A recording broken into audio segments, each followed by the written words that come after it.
এবং ফল। মানুষের স্বভাব হলো এটাই যে তিনি নিজের প্রত্যেক পরিশ্রমের প্রতিফল প্রার্থনা করেন। বেশিরভাগ সময় এই ফলাফলের চিন্তা করতে করতে, কল্পনা করতে করতে উনি কর্ম করতে থাকেন যে আমি এই কাজটা করলে এই ফল পাবো। সেই সব কল্পনা করতে থাকেন যা না তার হাতে আছে, না আছে অধিকার, আর না আছে নিয়ন্ত্রণ। উনি শুধু নিজের কর্ম করতে পারেন। উনি কি ফল পাবেন তা তার হাতে কখনোই নেই। তাই আপনিও শুধুমাত্র কর্ম করতে থাকুন, ফলের চিন্তা করবেন না। মনে রাখবেন, শিকড় এবং শাখা যেভাবে একে অপরের সাথে জড়িয়ে, সেইভাবেই একে অপরের সাথে জড়িয়ে কর্ম এবং ফল। যেরকম কর্ম আপনি করবেন সেরকম ফল আপনি অবশ্যই পাবেন। তাই এই ফলের আশায় কর্মের সময় কখনোই নষ্ট করবেন না, কারণ যে ব্যক্তি সময় নষ্ট করেন, সময় সেই ব্যক্তিকে অবশ্যই নষ্ট করে দেয়। কর্ম করুন নিঃস্বার্থভাবে, ফলের চিন্তা করবেন না, আর আমার সাথে ভালোবেসে বলুন রাধা রাধা। কর্ম এবং ফল। দেখতে গেলে এই সমস্ত ব্রহ্মাণ্ড এই দুইয়ের মাঝেই স্থির হয়ে আছে। মানুষজন কর্ম করেন ভালো ফল লাভের আশায়, আর ভালো ফল লাভের আশায় উনি এটাই ভুলে যান যে উনি যে কর্ম করছেন তা কি করছেন। আমি বলেছিলাম কর্ম করুন ফলের চিন্তা না করে, কিন্তু কি কর্ম করছেন সেই বিষয়ে ভাবাটাও অত্যন্ত আবশ্যক। নয়তো অনেক সময় আমরা এমন কর্ম করে ফেলি যা না চাইতেও বিষে পরিণত হয়, যা হয়েছে দুঃশাসনের সাথে, দুর্যোধনের সাথে, গুরু দ্রোণের সাথে। একজনের মানসিকতা উচিত ছিল না, একজনের বিবেক উচিত ছিল না, আরেকজন যে পক্ষ নির্বাচন করেছিলেন সেই পক্ষ উচিত ছিল না। আর যা কিছু ওনাদের সাথে হলো, আপনার, আমাদের সকলের সাথে তা হতে পারে। আমি বলেছিলাম কর্ম করুন, ফলের চিন্তা করবেন না, কিন্তু এই কর্মের বিষয়ে বিচার করে দেখাটাও ততটাই আবশ্যক। দেখুন, কর্ম করার উচিত প্রক্রিয়া ফলের চিন্তা না করা, কিন্তু যদি আপনার কর্ম শুভ হয় তাহলে তার ফলও নিয়তি আপনাকেই দেবে। সর্বদা কর্ম করার সময় এটা ভাবুন যে আপনার এই কর্ম এই সংসারকে, এই সমাজকে, আপনার পরিবারকে, আপনার আশেপাশের মানুষজনকে কোন দিশায় নিয়ে যাবে। যদি এটা সবার জন্য মঙ্গলময় হয় তাহলে কর্ম করতে থাকুন। আর হ্যাঁ, নিশ্চিত রূপে ফলের চিন্তা করবেন না। আসুন আমার সাথে ভালোবেসে বলুন রাধা রাধা। বটবৃক্ষের বীজ সর্ষের দানার থেকেও ছোট হয়, কিন্তু যখন তা নিজের রূপ ধারণ করে তখন তা বিশাল বৃক্ষের আকার ধারণ করে, যা সহস্র বছর ধরে বেঁচে থাকে, ছায়া প্রদান করে, পাখিদের আশ্রয় প্রদান করে, আর দেয় পথচারীদের বিশ্রাম করার স্থান। কেন? কারণ সেই ছোট বীজ তা মাটির ভেতরে গিয়ে নিজের খোলস ত্যাগ করে। অন্ধকারে থাকে সে, যতই আলো আসুক না কেন, যতই বর্ষা আসুক না কেন, সব সহ্য করে। আর তারপরে একটা চারা গাছ অঙ্কুরিত হয়, তারপর ধীর গতিতে একটা বিশাল বৃক্ষতে পরিণত হয়। দেখুন, জীবনে কঠিন সময় আসে, এই জন্য নয় যে আপনি হার মেনে নেবেন, এই জন্য আসে যাতে আপনি ভবিষ্যৎ নির্মাণের জন্য নিজেকে তৈরি করতে পারেন। যদি কঠিন সময়ে আপনি ওই বীজের মতো দৃঢ় হয়ে থাকতে পারেন, তাহলে আপনিও একদিন সেই বিশাল বৃক্ষের মতো নিজের অস্তিত্ব গড়ে তুলতে পারবেন, যা সহস্র বছর পর্যন্ত মনে রাখা হবে। আসুন আমার সাথে ভালোবেসে বলুন রাধা রাধা। এই ব্রহ্মাণ্ড কত বৃহৎ, তাই না? যার সম্মুখে এই পৃথিবীকেও একটা বিন্দুর মতো মনে হয়। আর এই পৃথিবীতে আমরা কে হই, আমাদের আকার কিরকম, আমাদের অস্তিত্বই বা কি? যখন আমরা এভাবে ভাবি তখন মনে হয় আমরা কিছুই নই। তা আমরা যখন কিছুই নই, তাহলে আমরা এত চিন্তা করি কেন? কি ভেবে ভয় পাই? কাকেই বা এত ভয় পাই? কে আমাদের মারতে পারে আর কেই বা আমাদের জন্ম দেবে? আত্মার আসলে না কখনো জন্ম হয় আর না কখনো মৃত্যু। আত্মা শুধুই শরীর বদল করে। আপনি, আমি, আমরা সকলে এই শরীর নয়, আমরা হলাম আত্মা, যা হলো পরম আত্মার পরম অঙ্গ। সেই জন্য মনে রাখবেন, বাইরের কোথাও দেখবেন না, নিজের অন্তরের গভীরে গিয়ে দেখুন, আত্মাকে উপলব্ধি করতে শিখুন। ক্লেশ, ভয়, চিন্তা, এই সব কিছুর থেকে নিজেকে দূরে রাখুন, তাহলেই উপলব্ধি করতে পারবেন পরমাত্মা কে। তাহলে আসুন আমার সাথে ভালোবেসে বলুন, রাধা রাধা। পরিবর্তন এই সংসারের শাশ্বত নিয়ম। কোনো রাজা নেই যিনি চিরকাল রাজা থাকেন, কোনো ধনী ব্যক্তি নেই যিনি চিরকাল ধনী থাকবেন। এই সংসারে সূর্যের স্থান নেওয়ার জন্য চন্দ্রিমার আগমন ঘটে। কোন স্থান যাকে পতিত বলা হয়েছিল সেখানে মহল তৈরি হয়েছে। কোন স্থান যাকে আজ মলিন বলা হয়েছে কাল সেখানে মন্দিরও স্থাপন হতে পারে। কোন ঋতু চিরকালের জন্য থাকে না, কখনো সময় চিরকাল একরকম থাকে না। আজ যে আপনার কাছে রয়েছে কাল অন্য কারোর ছিল, আজ যে আপনার কাছে রয়েছে কাল তা অন্য কারোর কাছে চলে যাবে। আপনার সাথে কিছু থাকলে তা হলো আপনার কর্ম, কিন্তু সেই কর্মের পরিণামও আপনার নয়। আপনি শুধু কর্ম করুন, বাকি সবকিছুই পরিবর্তনশীল। কিন্তু সেই পরিবর্তনকে দেখে ভয় পাওয়ার প্রয়োজন নেই, তাকে স্বাগত জানান। যদি আপনি হাসি মুখে সেই পরিবর্তনকে স্বাগত জানান, তাহলে এই পরিবর্তনও হাসি মুখে আপনার সাথে থাকবে। আসুন আমার সাথে ভালোবেসে বলুন, রাধা রাধা। সঞ্চয়। মানুষের যখন থেকে বোধ বুদ্ধি হয় সঞ্চয় করতে আরম্ভ করে দেন। সঞ্চয় করতে থাকেন ভোজনের, সঞ্চয় অর্থের, সঞ্চয় শক্তির। নিজের জন্য করেন, নিজের পরিবারের জন্য করেন, নিজের স্ত্রীর জন্য করেন, সন্তানের জন্য করেন, সন্তানের সন্তানের জন্য সঞ্চয় করেন। সঞ্চয় করার জন্য ওনার কাছে অনেক কারণ রয়েছে, কারণ উনি এটা ভাবেন যে এই সঞ্চিত শক্তির জন্য কেউ ওনার কোনো ক্ষতি করতে পারবে না। মানুষ ভুলে যান একটা গুরুত্বপূর্ণ কথা, এই সত্য, উনি এই সংসারে খালি হাতেই এসেছিলেন, আর এখান থেকে ওনাকে খালি হাতেই যেতে হবে। যা এখানকার তা এখানেই থেকে যাবে। আর যদি কিছু ওনার সাথে যায় তা হলো ওনার কর্ম, আর কিচ্ছু নয়। তাই যদি কিছু অর্জন করতে চান তাহলে শুভ কর্ম অর্জন করুন, আত্মশক্তি অর্জন করুন, কারণ পরলোকে এটাই হবে আপনার সম্পত্তি। তাহলে কি এটা আপনি অর্জন করতে চান না? আসুন আর আমার সাথে ভালোবেসে বলুন, রাধা রাধা। সদিচ্ছা। দেখতে গেলে 3 অক্ষরে তৈরি এই শব্দ, কিন্তু সমস্ত ত্রিলোক তার উপরেই আধারিত। আপনি এই সংসারে এসেছেন, তখন অবশ্যই শ্বাস নেবেন, কিন্তু তার বদলে আপনাকে কিছু তো দিতেই হবে। আপনার উপর নির্ভর করছে আপনি কি দেবেন। কি দেবেন এই সংসারকে, এই সমাজকে, নিজের পরিবারকে, আর তার বদলে কি নেবেন?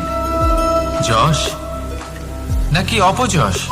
দেখুন, এক ছিল রাবণ, যে কিনা সমুদ্র পার করলো সীতাকে অপহরণ করার জন্য, আর এক ছিলেন রামচন্দ্র, যিনি সমুদ্র পার করেছিলেন, সেতু বানিয়ে গিয়েছিলেন সীতাকে ফিরিয়ে নিয়ে আসার জন্য। দুজনেই সমুদ্র পার করেছিলেন, শুধু পার্থক্য ছিল সদিচ্ছাকে বোঝার, লক্ষ্যের। অনেক মানুষের যাত্রা একরকম হতেই পারে, কিন্তু আনন্দ তখনই লাভ করবেন যখন লক্ষ্য শুভ হবে, মহান হবে। এই লক্ষ্য দিয়ে এই সংসারের কল্যাণ হবে এবং মানুষের সম্মান হবে। যদি আপনার সংকল্প উচিত হয় তাহলে আপনার লক্ষ্য উচিতই হবে, নয়তো শুধুমাত্র বিনাশ হবে। আর উচিত এটাই হবে যে বিনাশের হাত থেকে যেন নিজেকে বাঁচানো যায়, কি বলেন? তাই জীবনে যে লক্ষ্য স্থির করছেন মনে রাখবেন তা যেন শুভ লক্ষ্য হয়। যদি এরকম হয় তাহলে আপনার যাত্রা, আপনার জীবন দুটোই শুভময় হবে। আসুন আর আমার সাথে ভালোবেসে বলুন, রাধা রাধা। সুরক্ষা। এই সুরক্ষা আসলে কি? এটা কি কোনো কবচ নাকি কোনো সীমা? এই সুরক্ষা আসলে অন্য কিছু। আমাদের মাতা পিতা, আমাদের প্রিয়জন, আমাদের বন্ধু, এই সমাজ, আমাদের শুভাকাঙ্ক্ষী, আমাদের আত্মীয়, এনারা সবাই আমাদের জীবনে কোনো না কোনো ভাবে সুরক্ষা দিয়ে থাকেন, একটা কবচ দিয়ে থাকেন কোনো না কোনো রূপে। কিন্তু দেখতে গেলে আমাদের পরাক্রমের পথে আমাদের বীরত্বের পথে, আমাদের সাহসের পথে এই সুরক্ষাই সব থেকে বড় বাধা হয়ে দাঁড়ায়। একবার ভেবে দেখুন, যদি আপনি কোনো সুরক্ষাই না পান, বা যদি আপনি এই সুরক্ষা ভেঙে বাইরে আসতে পারেন, তাহলে আপনার বীরত্ব চরম সীমায় পৌঁছে যায়। কেন? কারণ তখন আপনি জানেন যে এই সংসারের সম্মুখীন আমাদের নিজেদেরই হতে হবে।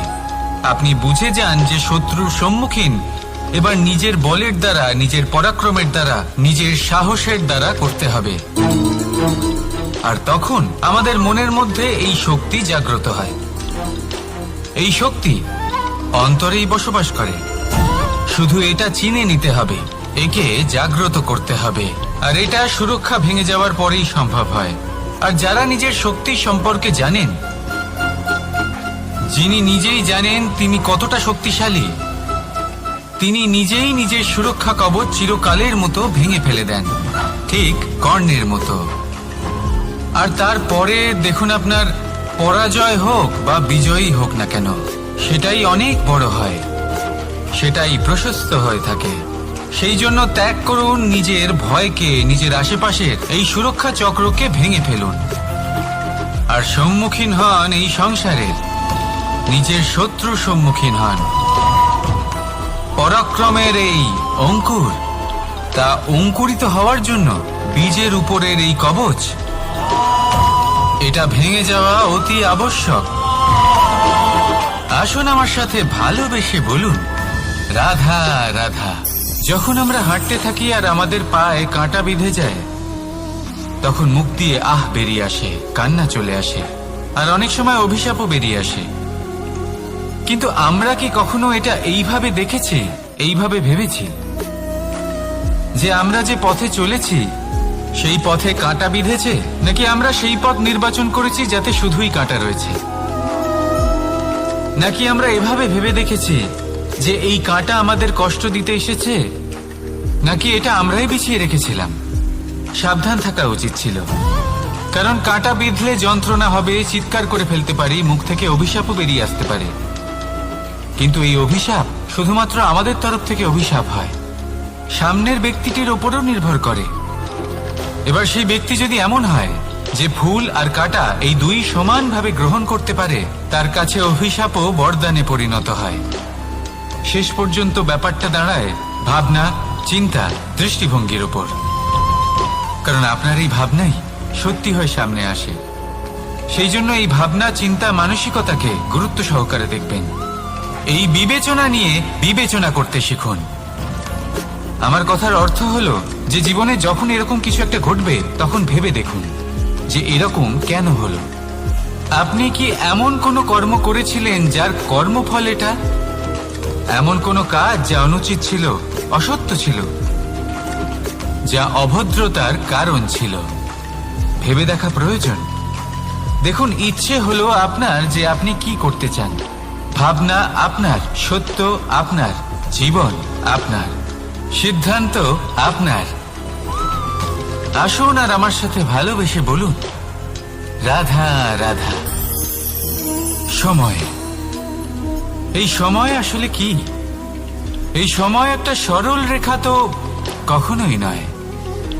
সময় হলো একটা চক্র, যেখানে এর আদি সেখানেই হলো এর অন্ত, আর যেখানে তা শেষ হয় সেখান থেকেই তার শুরু হয়। এই সময় একটা অত্যন্ত বিচিত্র চিন্তা, বিচিত্র ভাবনা, একটা বিচিত্র বস্তু যা কেউ বুঝতে পারেন না। এই সময়ের লীলা, এর কোনো প্রমাণ নেই, কোনো জ্ঞান নেই, কোনো পরিমাপ নেই। শুধু এটুকু আমরা জানতে পারি, যেখানে শেষ হবে সেখান থেকে একটা নতুন সূচনাও হবে। যা আজ আপনার কাছে আছে, কাল অন্য কারোর কাছে যাবে, তারপরে তার কাছ থেকেও অন্য কারোর কাছে যাবে, তারপরে তার থেকেও ছিনিয়ে নেওয়া হবে। এই নিয়তির একজনের কাছ থেকে অন্যজনের কাছে আদান প্রদানের এই সময় হলো আপনার সময়। এই সময়ের সদ্ব্যবহার করুন, এই সময়কে বাঁচুন। আপনাকে শুধু এটাই সুনিশ্চিত করতে হবে যে আপনি কোন পক্ষে আছেন।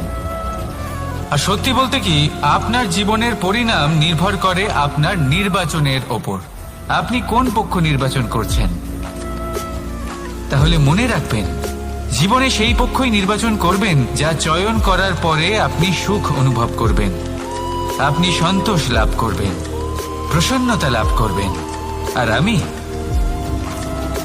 আমি এটাই সুনিশ্চিত করব যে এই পক্ষ যেন শান্তির পক্ষ হয়, এই পক্ষই যেন প্রেমের পক্ষ হয়। তাহলে চিন্তা করবেন না, আর আসুন আমার সাথে ভালোবেসে বলুন, রাধা রাধা। দৃষ্টি আর দৃষ্টিভঙ্গি, এই সমগ্র লীলা হলো এই দুইয়ের। বিচিত্র হতে পারে, কিন্তু এটাই সত্যি। এবার আপনাকে একটা উদাহরণ দিয়ে বোঝাই।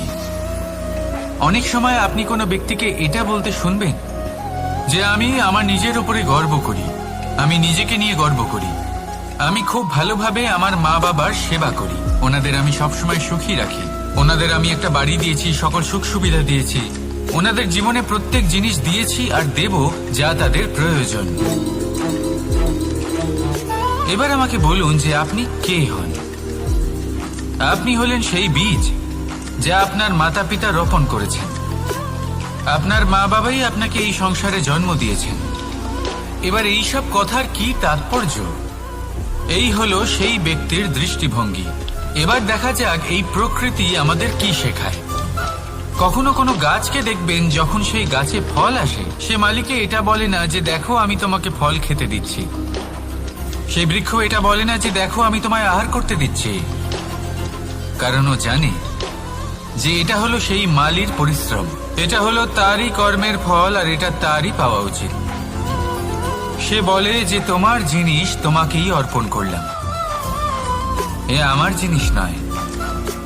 ও জানে সেই মালির গুরুত্ব আসলে কি, এটা হলো তার দৃষ্টিভঙ্গি। সেই জন্য আপনি জীবনে কোন ব্যক্তির মধ্যে, কোন পশু পাখির মধ্যে, কোন প্রাণীর মধ্যে, কোন পরিস্থিতিতে, কোন আবেগের মুহূর্তে কি দেখতে পাচ্ছেন, সেটা আপনার দৃষ্টিভঙ্গির উপরে নির্ভর করছে। তাই নিজের মনে ধন্যাত্মক ভাব জাগ্রত করুন, শুভ চিন্তা নিয়ে আসুন। এই ভাবনাই সত্য হয়ে সামনে আসবে। এই দৃষ্টিভঙ্গি এমন হয়ে যাবে যে আপনার জীবনে সবকিছুই শুভ হবে। তাহলে আসুন আর আমার সাথে ভালোবেসে বলুন, রাধা রাধা। প্রতিশোধ অথবা কাউকে দুঃখ দেওয়ার ভাবনা, যদি এটা আপনার মনে থাকে, তাহলে আপনি নিজের মনেই যন্ত্রণার একটা বিশাল বৃক্ষ রোপণ করছেন, এটা মনে রাখবেন। কারণ কাউকে দুঃখ দেবার এই ভাবনা, এটা হলো সেই বীজ যা আপনার মনেই পতিত হবে, আপনার মনেই অঙ্কুরিত হবে, আর আপনার মনেই একটা বিশাল বৃক্ষরূপে বেড়ে উঠবে। জীবন আপনার, কর্ম আপনার, কাউকে দুঃখ দেবার ভাবনা আপনার ছিল, এই বৃক্ষ হলো আপনার, তাই এর ফলও আপনিই পাবেন, যা গ্রহণও আপনাকেই করতে হবে। মনে রাখবেন, যে মানুষ এটা ভাবে যে আমি ওকে দুঃখ দেব, ওকে কষ্ট দিতে চাই আমি, সেই মানুষই দুঃখ আর কষ্ট পেয়ে থাকে। যদি সেই জায়গায় আপনি এটা ভাবেন যে আমি কাউকে সুখী করে তুলতে চাই, কাউকে সুখ প্রদান করতে চাই, তাহলে তারও বীজ আপনার মনেই রোপণ হবে, বৃক্ষে পরিণত হবে, যার ফলও আপনিই পাবেন। এখানে বিষয়টা হলো শুধু মানসিকতার চিন্তা, যা সত্য হয়ে আপনার সামনে আসে। তাহলে এই মানসিকতা শুভ করুন, সবার জন্য মঙ্গল কামনা করুন।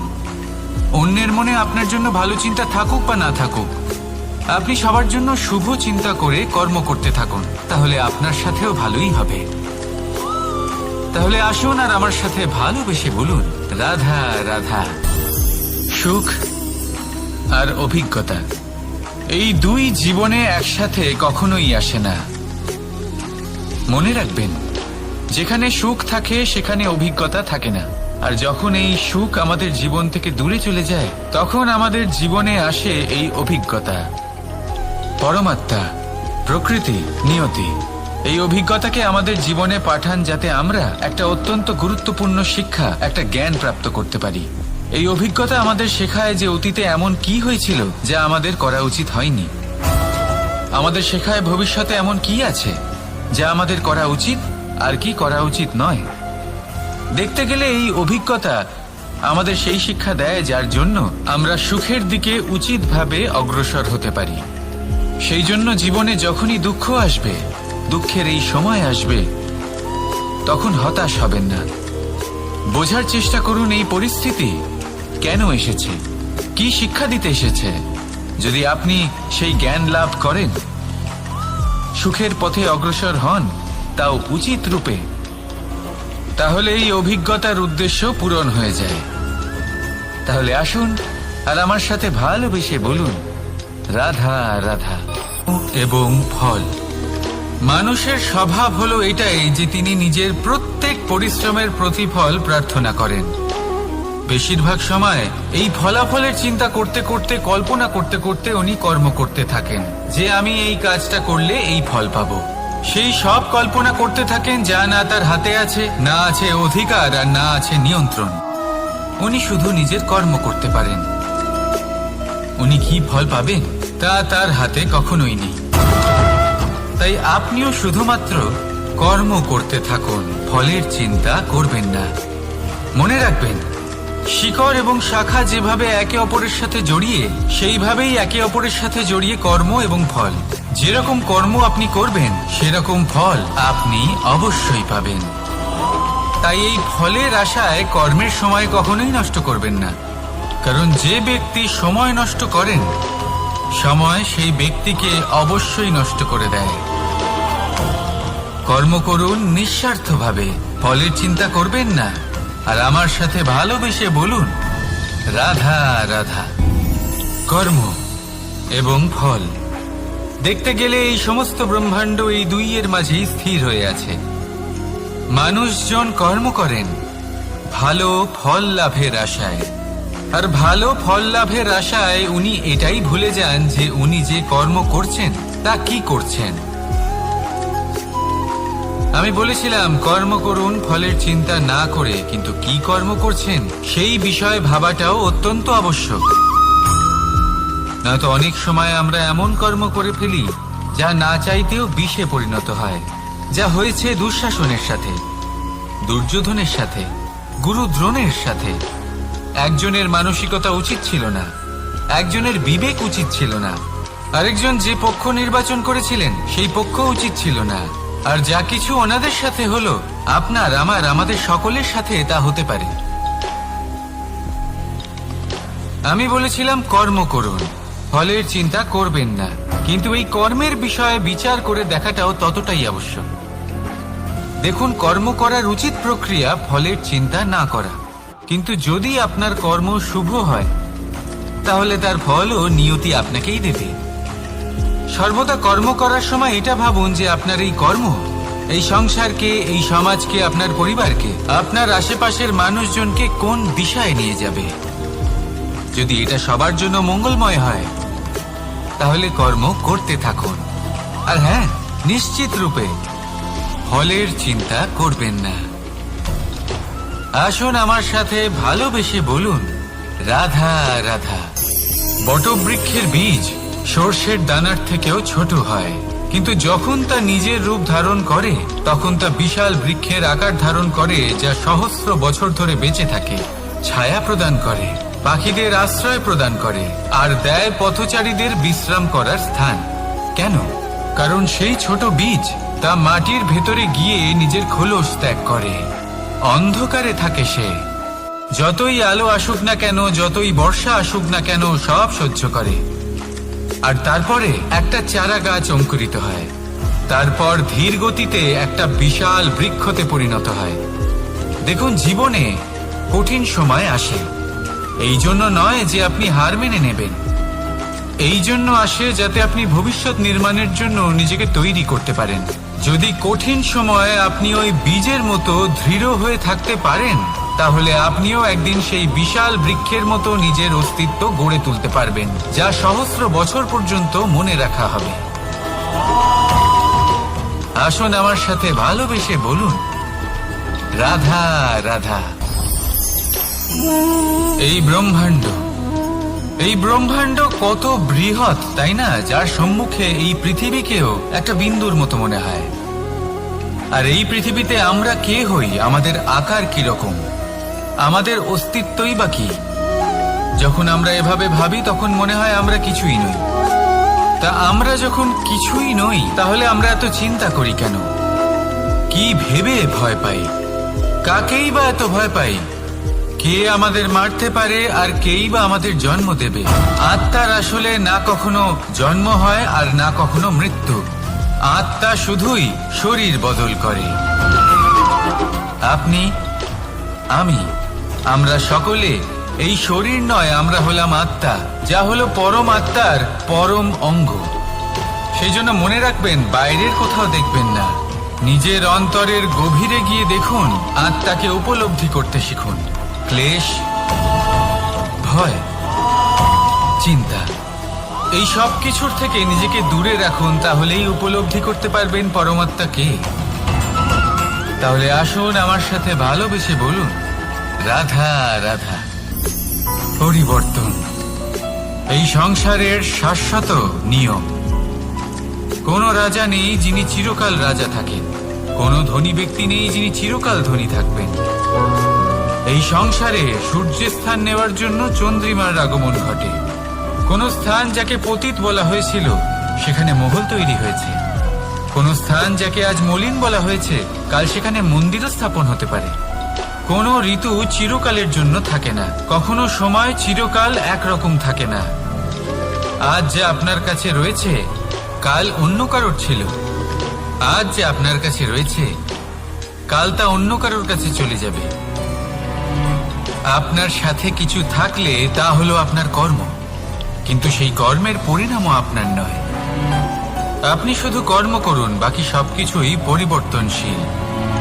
কিন্তু সেই পরিবর্তনকে দেখে ভয় পাওয়ার প্রয়োজন নেই, তাকে স্বাগত জানান।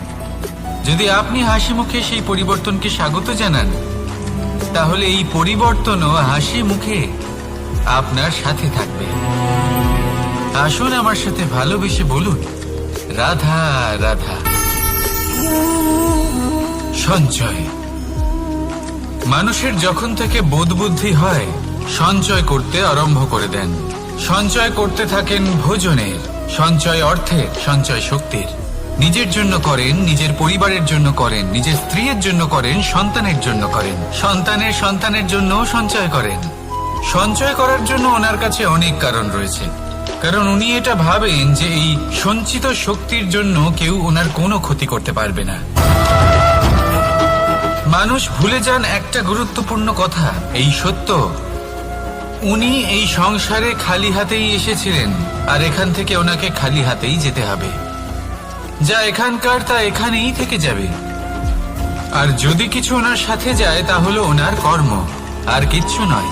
তাই যদি কিছু অর্জন করতে চান তাহলে শুভ কর্ম অর্জন করুন, আত্মশক্তি অর্জন করুন, কারণ পরলোকে এটাই হবে আপনার সম্পত্তি।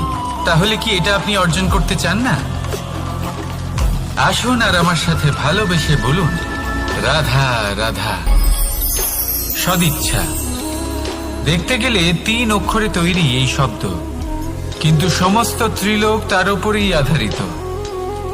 আপনি এই সংসারে এসেছেন, তখন অবশ্যই শ্বাস নেবেন, কিন্তু তার বদলে আপনাকে কিছু তো দিতেই হবে। আপনার উপর নির্ভর করছে আপনি কি দেবেন। কি দেবেন এই সংসারকে, এই সমাজকে, নিজের পরিবারকে, আর তার বদলে কি নেবেন? যশ নাকি অপযশ? দেখুন, এক ছিল রাবণ, যে কিনা সমুদ্র পার করল সীতাকে অপহরণ করার জন্য, আর এক ছিলেন রামচন্দ্র, যিনি সমুদ্র পার করেছিলেন, সেতু বানিয়ে গিয়েছিলেন সীতাকে ফিরিয়ে নিয়ে আসার জন্য। দুজনেই সমুদ্র পার করেছিলেন, শুধু পার্থক্য ছিল সদিচ্ছাকে বোঝার লক্ষ্যের। অনেক মানুষের যাত্রা একরকম হতেই পারে, কিন্তু আনন্দ তখনই লাভ করবেন যখন লক্ষ্য শুভ হবে, মহান হবে। এই লক্ষ্য দিয়ে এই সংসারের কল্যাণ হবে এবং মানুষের সম্মান হবে। যদি আপনার সংকল্প উচিত হয় তাহলে আপনার লক্ষ্য উচিতই হবে, নয়তো শুধুমাত্র বিনাশ হবে। আর উচিত এটাই হবে যে বিনাশের হাত থেকে যেন নিজেকে বাঁচানো যায়, কি বলেন? তাই জীবনে যে লক্ষ্য স্থির করছেন মনে রাখবেন তা যেন শুভ লক্ষ্য হয়। যদি এরকম হয় তাহলে আপনার যাত্রা, আপনার জীবন দুটোই শুভময় হবে। আসুন আর আমার সাথে ভালোবেসে বলুন, রাধা রাধা। সুরক্ষা। এই সুরক্ষা আসলে কি? এটা কি কোনো কবচ, নাকি কোনো সীমা? এই সুরক্ষা আসলে অন্য কিছু।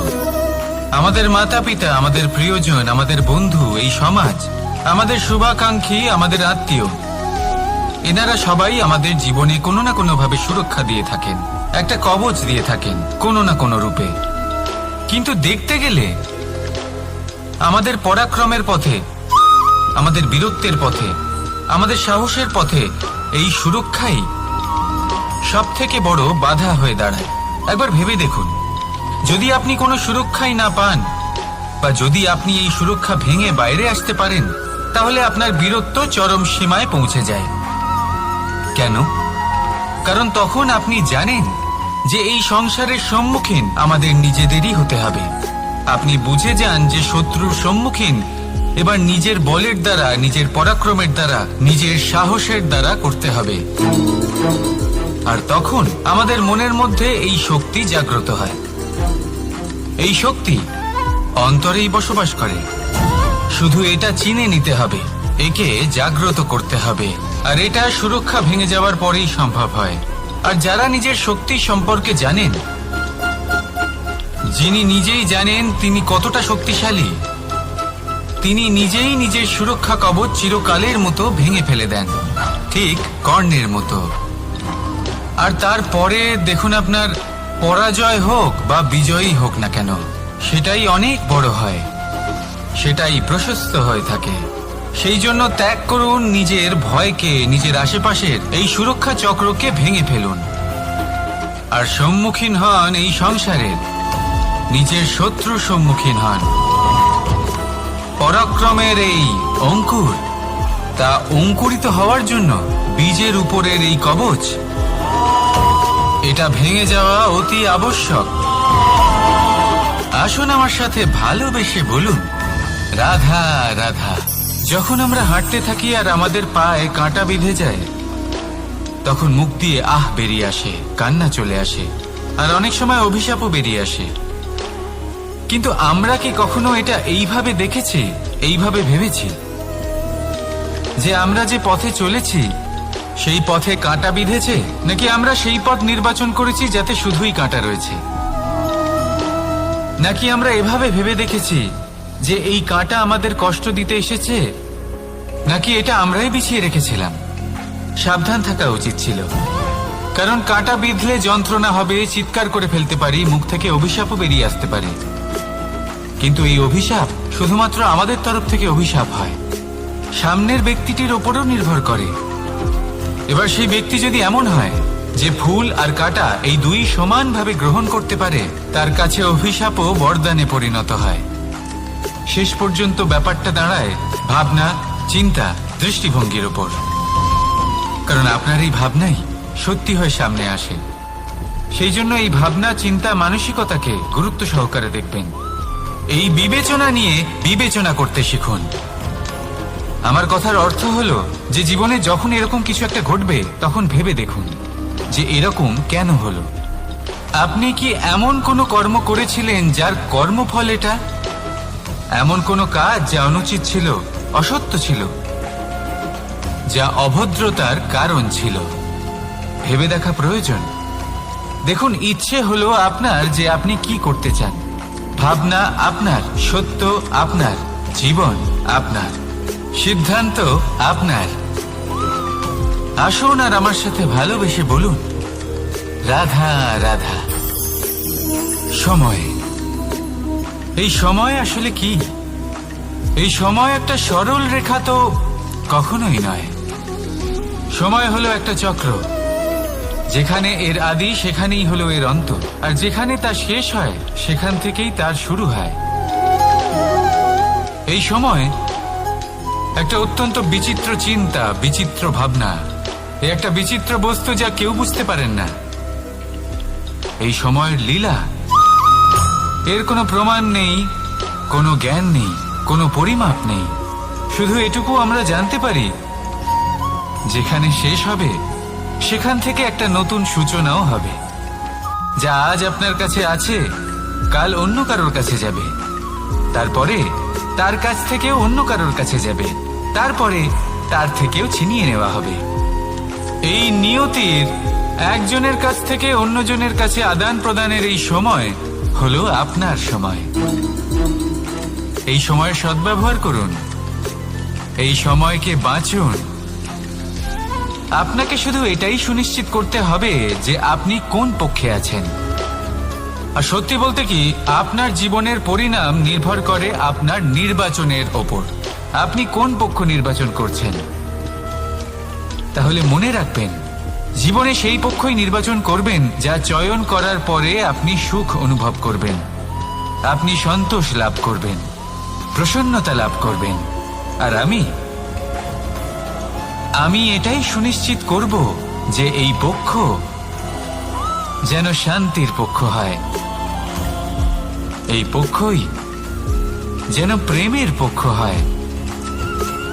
তাহলে চিন্তা করবেন না, আর আসুন আমার সাথে ভালোবেসে বলুন, রাধা রাধা। দৃষ্টি আর দৃষ্টিভঙ্গি, এই সমগ্র লীলা হলো এই দুইয়ের। বিচিত্র হতে পারে, কিন্তু এটাই সত্যি। এবার আপনাকে একটা উদাহরণ দিয়ে বোঝাই। অনেক সময় আপনি কোনো ব্যক্তিকে এটা বলতে শুনবেন যে আমি আমার নিজের উপরে গর্ব করি, আমি নিজেকে নিয়ে গর্ব করি, আমি খুব ভালোভাবে আমার মা বাবার সেবা করি, ওনাদের আমি সবসময় সুখী রাখি, ওনাদের আমি একটা বাড়ি দিয়েছি, সকল সুখ সুবিধা দিয়েছি, ওনাদের জীবনে প্রত্যেক জিনিস দিয়েছি আর দেব যা তাদের প্রয়োজন। এবার আমাকে বলুন যে আপনি কে হন। আপনি হলেন সেই বীজ যা আপনার মাতা পিতা রোপণ করেছেন। আপনার মা বাবাই আপনাকে এই সংসারে জন্ম দিয়েছেন। এবার এইসব কথার কি তাৎপর্য? এই হলো সেই ব্যক্তির দৃষ্টিভঙ্গি। এবার দেখা যাক এই প্রকৃতি আমাদের কি শেখায়। কখনো কোনো গাছকে দেখবেন, যখন সেই গাছে ফল আসে, সে মালিকে এটা বলে না যে দেখো আমি তোমাকে ফল খেতে দিচ্ছি। সেই বৃক্ষ এটা বলে না যে দেখো আমি তোমায় আহার করতে দিচ্ছি, কারণ ও জানে যে এটা হলো সেই মালির পরিশ্রম, এটা হলো তারই কর্মের ফল, আর এটা তারই পাওয়া উচিত। সে বলে যে তোমার জিনিস তোমাকেই অর্পণ করলাম, এ আমার জিনিস নয়। ও জানে সেই মালির গুরুত্ব আসলে কি। এটা হলো তার দৃষ্টিভঙ্গি। সেই জন্য আপনি জীবনে কোন ব্যক্তির মধ্যে, কোন পশু পাখির মধ্যে, কোন প্রাণীর মধ্যে, কোন পরিস্থিতিতে, কোন আবেগের মুহূর্তে কি দেখতে পাচ্ছেন, সেটা আপনার দৃষ্টিভঙ্গির উপরে নির্ভর করছে। তাই নিজের মনে ধনাত্মক ভাব জাগ্রত করুন, শুভ চিন্তা নিয়ে আসুন। এই ভাবনাই সত্য হয়ে সামনে আসবে। এই দৃষ্টিভঙ্গি এমন হয়ে যাবে যে আপনার জীবনে সবকিছুই শুভ হবে। তাহলে আসুন আর আমার সাথে ভালোবেসে বলুন, রাধা রাধা। প্রতিশোধ অথবা কাউকে দুঃখ দেওয়ার ভাবনা, যদি এটা আপনার মনে থাকে, তাহলে আপনি নিজের মনেই যন্ত্রণার একটা বিশাল বৃক্ষ রোপণ করছেন, এটা মনে রাখবেন। কারণ কাউকে দুঃখ দেবার এই ভাবনা, এটা হলো সেই বীজ যা আপনার মনেই পতিত হবে, আপনার মনেই অঙ্কুরিত হবে, আর আপনার মনেই একটা বিশাল বৃক্ষরূপে বেড়ে উঠবে। জীবন আপনার, কর্ম আপনার, কাউকে দুঃখ দেবার ভাবনা আপনার ছিল, এই বৃক্ষ হলো আপনার, তাই এর ফলও আপনিই পাবেন, যা গ্রহণও আপনাকেই করতে হবে। মনে রাখবেন, যে মানুষ এটা ভাবে যে আমি ওকে দুঃখ দেব, ওকে কষ্ট দিতে চাই আমি, সেই মানুষই দুঃখ আর কষ্ট পেয়ে থাকে। যদি সেই জায়গায় আপনি এটা ভাবেন যে আমি কাউকে সুখী করে তুলতে চাই, কাউকে সুখ প্রদান করতে চাই, তাহলে তারও বীজ আপনার মনেই রোপণ হবে, বৃক্ষে পরিণত হবে, যার ফলও আপনিই পাবেন। এখানে বিষয়টা হলো শুধু মানসিকতার চিন্তা, যা সত্য হয়ে আপনার সামনে আসে। তাহলে এই মানসিকতা শুভ করুন, সবার জন্য মঙ্গল কামনা করুন। অন্যের মনে আপনার জন্য ভালো চিন্তা থাকুক বা না থাকুক, আপনি সবার জন্য শুভ চিন্তা করে কর্ম করতে থাকুন, তাহলে আপনার সাথেও ভালোই হবে। তাহলে আসুন আর আমার সাথে ভালোবেসে বলুন, রাধা রাধা।